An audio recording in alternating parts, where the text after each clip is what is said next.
ಎಲ್ಲ ವಿದ್ಯಾರ್ಥಿಗಳಿಗೆ simple tricks YouTube ಚಾನಲ್ಗೆ ಸ್ವಾಗತ. ಬನ್ನಿ 8ನೇ ತರಗತಿಯ ಸಮಾಜ ವಿಜ್ಞಾನ ಭಾಗ 1 2024-25ನೇ ಸಾಲಿನ ಹೊಸ ಪುಸ್ತಕದ ಅಭ್ಯಾಸ ಪ್ರಶ್ನೆಗಳನ್ನು ಈ ವಿಡಿಯೋದಲ್ಲಿ ಡಿಸ್ಕಸ್ ಮಾಡ್ತಾ ಇದ್ದೀನಿ. ಈ ವಿಡಿಯೋನ ಎಂಡ್ ತನಕ ನೋಡ್ಕೊಡ್ರಿ. ಎಲ್ಲ ಕ್ವಶನ್ಸ್ಗಳು ಏನಿದಾವಪ್ಪ ಅಂದ್ರೆ ಇಲ್ಲಿ ಬಿಡಿಸಿದ್ದೀನಿ. ಫಸ್ಟ್ ಟೈಮ್ ಚಾನಲ್ ನೋಡ್ತಿದ್ರಪ್ಪ ಅಂದ್ರೆ ಚಾನಲ್ಗೊಂದು ಸಬ್ಸ್ಕ್ರೈಬ್ ಮಾಡ್ಕೊಡ್ರಿ. ಅಧ್ಯಾಯ 3 ಪ್ರಾಚೀನ ಭಾರತದ ನಾಗರಿಕತೆಗಳು.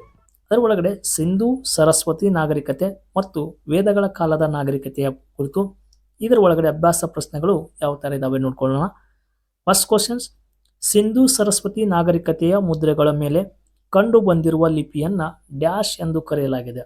ಇದನ್ನ ಚಿತ್ರಲಿಪಿ ಅಂತೇಳಿ ಕರೆದಿದ್ದಾರೆ. Options ಚಿತ್ರಲಿಪಿ.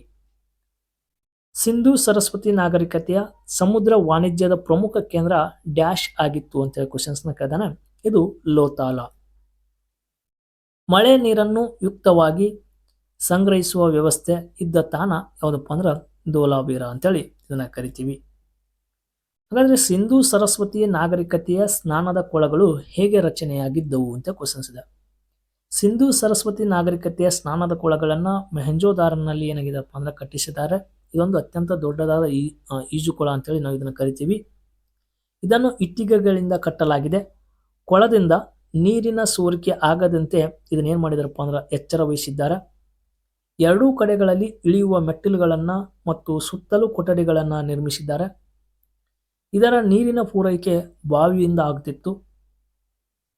Next questions, Sindhu Saraswati ನಾಗರಿಕತೆಯ ನಗರ ನಿರ್ಮಾಣ ಹೇಗಿತ್ತು ಎಂಬುದನ್ನು ವಿವರಿಸಿ.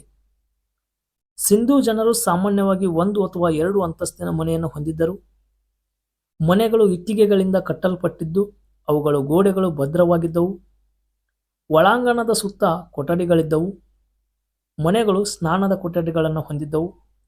ಕೆಲವೊಂದರಲ್ಲಿ ಬಾವಿಗಳಿದ್ದು ಅದರಿಂದ ನೀರಿನ ಪೂರೈಕೆ ಆಗ್ತಾ ಇತ್ತು. ಈ ತರ ನಗರ ನಿರ್ಮಾಣ ಪರಿಸ್ಥಿತಿಯನ್ನ ಸಿಂಧೂ ನಾಗರಿಕತೆಯ ಜನರು ಹೊಂದಿದ್ದರು. ನೆಕ್ಸ್ಟ್ ಕ್ವಶನ್, ಸಿಂಧೂ ಸರಸ್ವತಿ ನಾಗರಿಕತೆಯ ಸಾಂಸ್ಕೃತಿಕ ವಿವರಗಳನ್ನು ತಿಳಿಯಲು ದೊರೆತಿರುವ ಕುರುಹುಗಳನ್ನು ಪಟ್ಟಿ ಮಾಡಿ. ಸಿಂಧೂ ಸರಸ್ವತಿ ನಾಗರಿಕತೆ ಬಗ್ಗೆ ನಾವು ತಿಳಿಬೇಕಪ್ಪ ಅಂದ್ರೆ ಹರಳುಗಳು ಸಿಕ್ಕಿದಾವೆ, ಮಣಿಗಳು ಸಿಕ್ಕಿದಾವೆ, ಮುದ್ರೆಗಳು ಸಿಕ್ಕಿದಾವೆ, ಮಡಿಕೆಗಳು ಸಿಕ್ಕಿದಾವೆ, ಸ್ತ್ರೀಯರ ಮೂರ್ತಿಗಳು ಸಿಕ್ಕಿದಾವೆ, ಶಂಖಗಳು ಸಿಕ್ಕಿದಾವೆ. ಇನ್ನೂ ಅನೇಕ ಕುರುಹುಗಳು ಏನಾಗಿದವಪ್ಪ ಅಂದ್ರೆ ಈ ಸಿಂಧೂ ಸರಸ್ವತಿ ನಾಗರಿಕತೆಯ ಸಾಂಸ್ಕೃತಿಕ ವಿವರಗಳನ್ನು ತಿಳಿಯಲು ಸಿಕ್ಕಂತ ಕುರುಹುಗಳಾಗಿವೆ. ಸಿಂಧೂ ಸರಸ್ವತಿ ನಾಗರಿಕತೆಯ ಕಾಲದ ಆರ್ಥಿಕ ವ್ಯವಸ್ಥೆಯನ್ನು ವಿವರಿಸಿ ಅಂತ ಕ್ವಶನ್ಸ್ ಇದೆ. ಇವರು ಕೃಷಿ ಮತ್ತು ವ್ಯಾಪಾರವನ್ನ ಏನ್ ಮಾಡಿದಾರಪ್ಪ ಅಂದ್ರೆ ಆರ್ಥಿಕ ಸಲುವಾಗಿ ಅವಲಂಬಿಸಿದರು.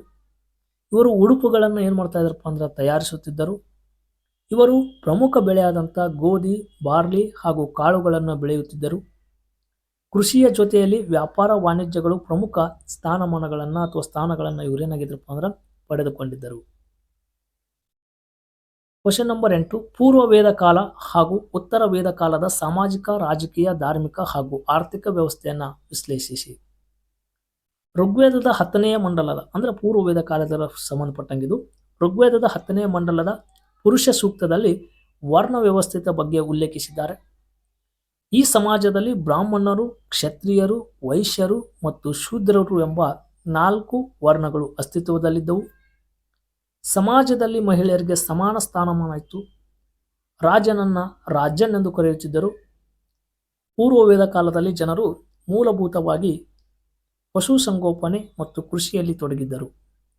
ಅದೇ ರೀತಿಯಾಗಿ ನಮ್ಗ ಉತ್ತರ ವೇದದ ಕಾಲದಲ್ಲಿ ಹುಟ್ಟಿನಿಂದ ವ್ಯಕ್ತಿಯ ಜಾತಿ ನಿರ್ಧಾರವಾಗ್ತಿತ್ತು. ಈ ಕಾಲದಲ್ಲಿ ಮಹಿಳೆಯರಿಗೆ ಏನಿರಲಿಲ್ಲಪ್ಪ ಅಂದ್ರೆ ಸ್ಥಾನಮಾನ ಇರಲಿಲ್ಲ. ಈ ಅವಧಿಯಲ್ಲಿ ವಿಧಾತ್ ಸಭೆಯು ಕಣ್ಮರೆಯಾಯಿತು. ಕೃಷಿ ಪ್ರಮುಖ ಉದ್ಯೋಗವಾಯಿತು. ಇವು ಉತ್ತರ ವೇದದ ಕಾಲದ್ದು. ಇಲ್ಲಿಗೆ ಇಷ್ಟು ಅಭ್ಯಾಸ ಪ್ರಶ್ನೆಗಳನ್ನು ಈ ಪಾಠದಲ್ಲಿ ಕೇಳಿದಾನೆ. ಈ ಥರ ಎಲ್ಲ ಅಭ್ಯಾಸ ಪ್ರಶ್ನೆಗಳನ್ನು, ಎಲ್ಲ ಪಾಠದ ಅಭ್ಯಾಸ ಪ್ರಶ್ನೆಗಳು ನಿಮಗೆ ಸಿಗಬೇಕಾದ್ರೆ ಚಾನಲ್ಗೊಂದು ಸಬ್ಸ್ಕ್ರೈಬ್ ಮಾಡ್ಕೊಡ್ರಿ. ಇದೇ ರೀತಿಯಾಗಿ ಗಣಿತ ಕೂಡ ನಿಮಗೇನಾಗಿದೆಯಪ್ಪ ಅಂದ್ರೆ ಅಪ್ಲೋಡ್ ಆಗಿದ್ದಾವೆ, ಅಲ್ಲಿ ಕೂಡ ನೋಡ್ಕೊಡ್ರಿ. ಫಸ್ಟ್ ನಮ್ಮ ಚಾನಲ್ ನೋಡ್ತಿರಪ್ಪ ಅಂದ್ರೆ ಚಾನಲ್ಗೊಂದು ಸಬ್ಸ್ಕ್ರೈಬ್ ಮಾಡ್ಕೊಡ್ರಿ. ಧನ್ಯವಾದ.